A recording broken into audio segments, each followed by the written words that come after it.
bawasan naman sir. Yun yung, di ba yun yung iba sa mga bodybuilder nga kahit nasusukan na, tigain nyo yung ilong para malunok talaga yung kinakain eh. Hindi ka talaga yung supplement, no? Isa rin yun. Dagdag kasi na yung big wheel eh. Di ba yung iba pang bata, tingalin yung pagka di ka papasok yung pagkain ng cell mo. Kasi yung Pigilan yung ilong para yung pagkain mo may ano, may infinity o yung office na building dyan. Dati kaya na kilala ko. Malaki. Malaki yung braso. Kaya yung braso na, yung baka na yung kami dito yung... hindi ko nakita yan sa gamit. Pinirang lang ako buwan yung dati. Yun yung sinasabi na pinahirapan yung sander. Oo, yung sabi ko mo na ano, Naghirapan, no? nagawa na nga yung pinag-ilong, yung supplement ka tabi ng sabay-sabay. Ayaw, ano, yung... Dito ko yung ano niya, Pero payat yung nagsimula. bayad yun, pero yung katawan niya, ganun yung genetics niya. Yung bato-bato rin. Nag-release na yung ano,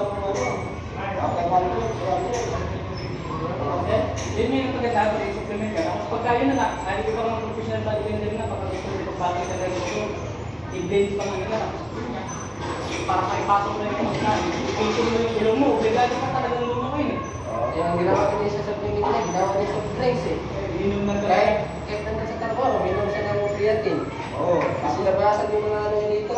Dami-dami sa doon, ang hirap niya ng dami doon. Kasi may mga bibili na naman natin. Ang hirap nito ng dami sa doon. Ganda ng ano doon, Kakawala na yung impact niya. Ano ba?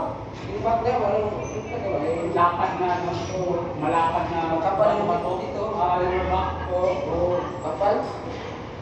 Baka na yung ano, lumatayos siya sa ano, ang tikulo nga magbuhat mag-isa. Kaya tinatawag ko yung video.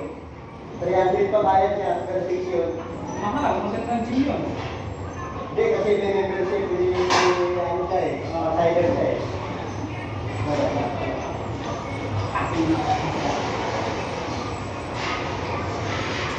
Dahil siya sa Makati.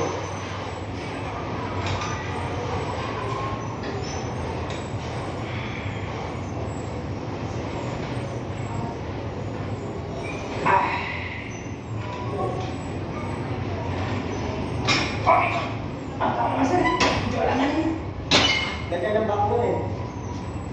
Ikaw. Kaya mo yung direct